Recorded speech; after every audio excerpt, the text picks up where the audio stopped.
Hey, it's Kenny Anderson and welcome to Impact. Today we're on location at Kids to Love Center and we're going to be sharing some great information about this very valuable service that's right here in this community and making a difference in the lives of kids. Come on in.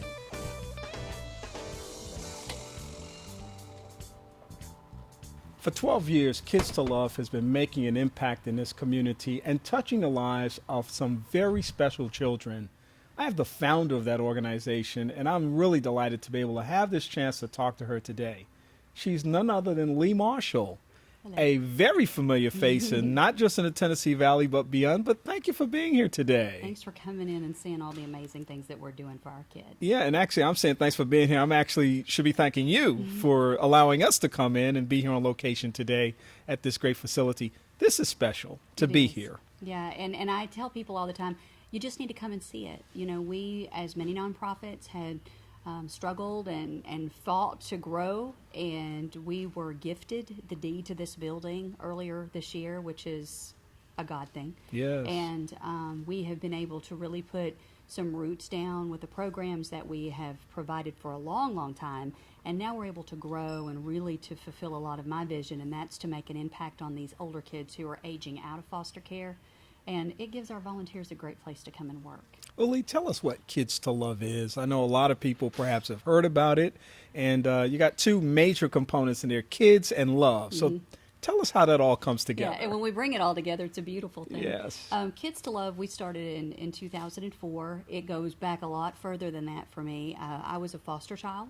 I was born into foster care. My birth mother was 16 when she made two of the most important decisions of my life, and the first one was to give me life, and the second one was not to abort me, and to give me a chance to be adopted. And so my adoptive family, they raised me and gave me so many opportunities that I would not have had. I do not take that lightly. I know that I could easily be any of the children that we have a chance to serve.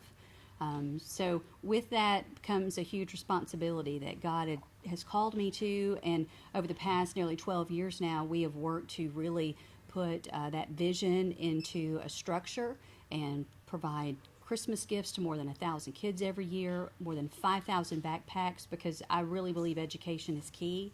If we can give these kids the tools they need to start school, then they can learn. And it puts them on a level playing field with their peers. It's very important to me that these kids have the opportunities that every other child has, because without that opportunity for education, they're going to just flounder and become part of the system that we don't want them to be a part of. Yeah, and that's interesting that you said that because foster kids obviously have some challenges that other kids may not necessarily have simply because of the circumstance that they're in.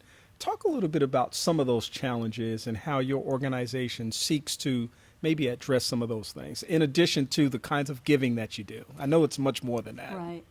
With our kids, the biggest thing that I see consistently is just the lack of consistency. Our kids are pulled into foster care by no fault of their own. Sometimes their parents have made bad choices. Sometimes their parents die and they have no family members to take them. So people come into care, these kids come into care for a variety of reasons. But what we find is loving, caring foster homes really is the key to making a significant impact in their life, to point them in the right direction. And that's what one of the biggest things we need. You know, my goal, I had a businessman ask me one day, he said, Lee, what's your goal? I said, my goal is that we would go out of business, that there would not be any foster children left because everyone would open their homes and take those kids. Unfortunately, that hasn't happened. Yeah. And until that happens, we will continue to advocate for loving homes for these kids, and we will continue to meet their needs while they wait for that home to be found. Yeah, and the love that kids experience in the process of their own development is really critical in terms of what happens after their childhood and after their teenage years, if they survive those very difficult times of life. It's the love and the support, the affirmation that comes from loving people who recognize that this is a difficult journey. And this is a big part of what you do through this organization. It's a big part of what you've experienced in life. Right. And one of the things that I think that unfortunately is going to stay with our kids a long time is they are learning how to work a system to their benefit. They are transferred home to home, several different homes. It is not uncommon for kids in foster care to be placed in 5, 6, 7, 8, 9, 10 homes. Well, as a result of that, there's trust issues, there's dependence issues, there's commitment issues. And we see a lot of that as they become adults. They have a problem committing to a job, committing to a spouse or a relationship, knowing, okay, well, if I do this, then that's going to be more money available to help me take care of what I need. It's very much that instant self-gratification, and there's not the vision and the long-term planning that a lot of times we with stable families get. They have no net. And so it's very important, the programs that we're launching here through our K-Tech and our Momentum for Life, it's very important that those happen, because without it, our kids are going to be like, the statistic is between 75 and 80% of children in the former foster children will end up in the prison system. Wow. So we know what's going to happen if we continue to do nothing. And I am tired of doing nothing, and I'm much about getting to the business of doing something. And that's what we're able to do here. Well, it's interesting that you said that, because you think about the statistics alone, and you think about the impact of certain kinds of challenges that a person might face. And you mentioned relationships and the stability of families.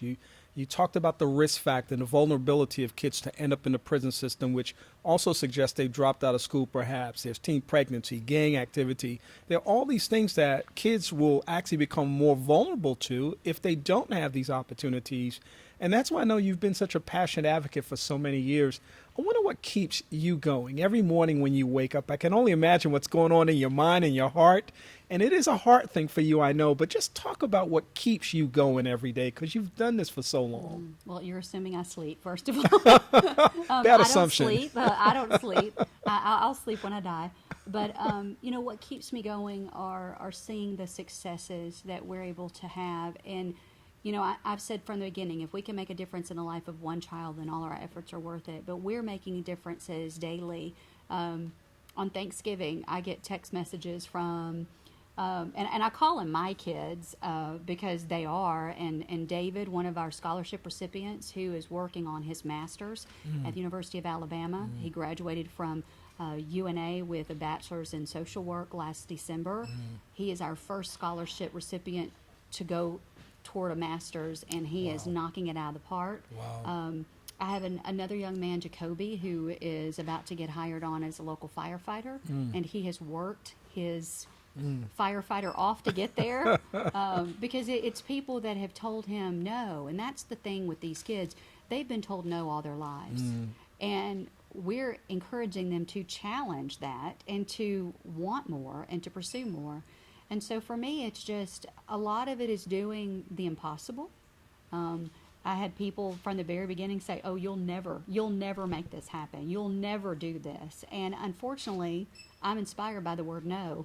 And so I love it when people tell me no, because then I work harder, because no one else is working for our kids. And that's really the thing is, it is personal for me because I know that I've got a lot of people depending on me. And it's not necessarily our business community, but it's these kids who everybody else has failed them. I won't be the one that fails them. Yeah. I know you would do this work if you did it out of a closet somewhere in a small one-room home. And we started in our garage. And I would imagine you probably started in Right. that kind of a circumstance. But now you've got this new facility that we're sitting in today. We're actually sitting in the warehouse of a very large facility that has multiple rooms and multiple opportunities for kids to really have a chance in life.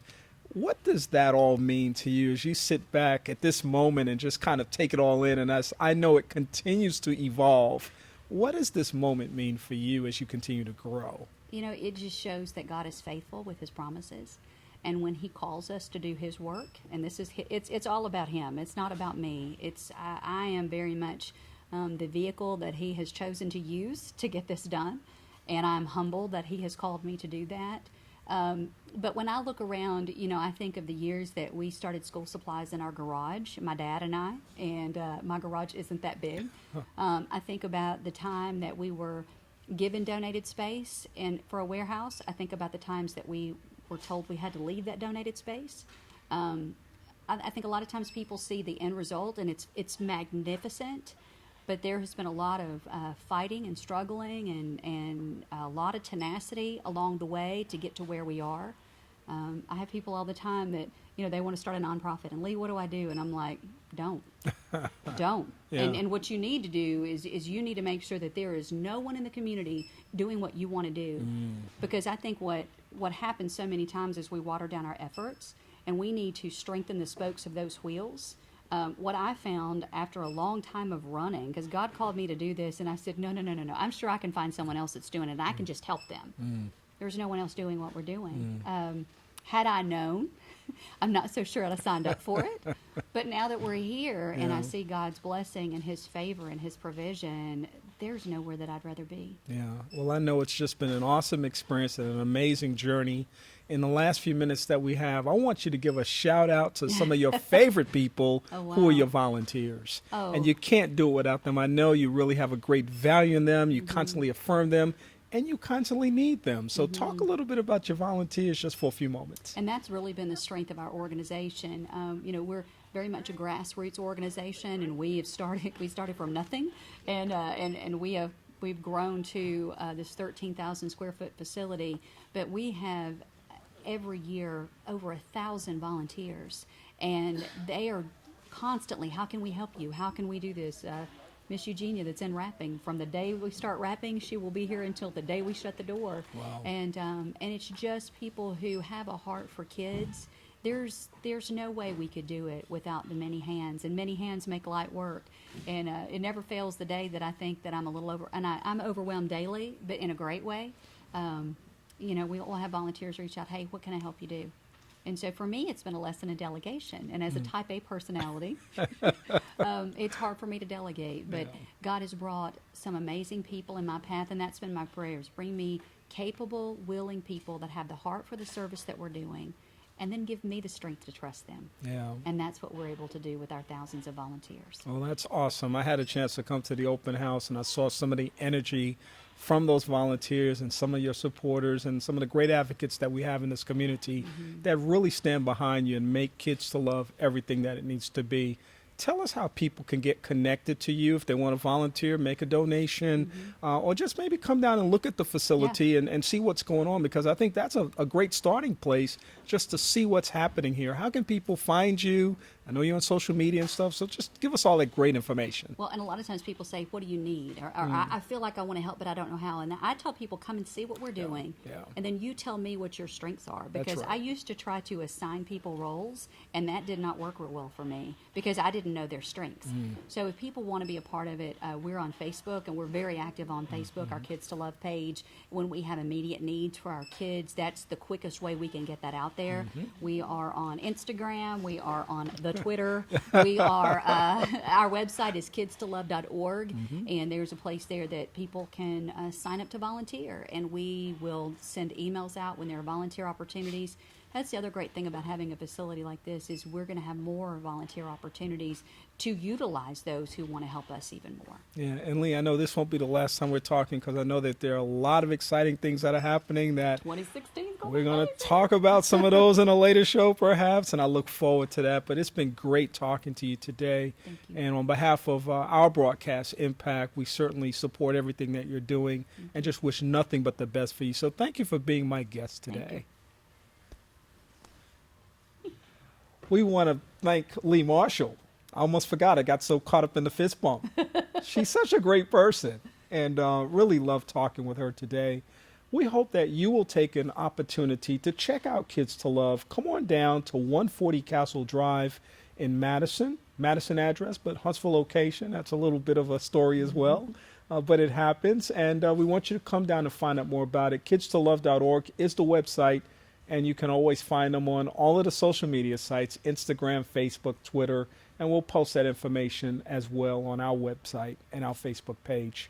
For Impact, I'm Kenny Anderson, and I hope that you have a great rest of the day. Until we see you again, take care.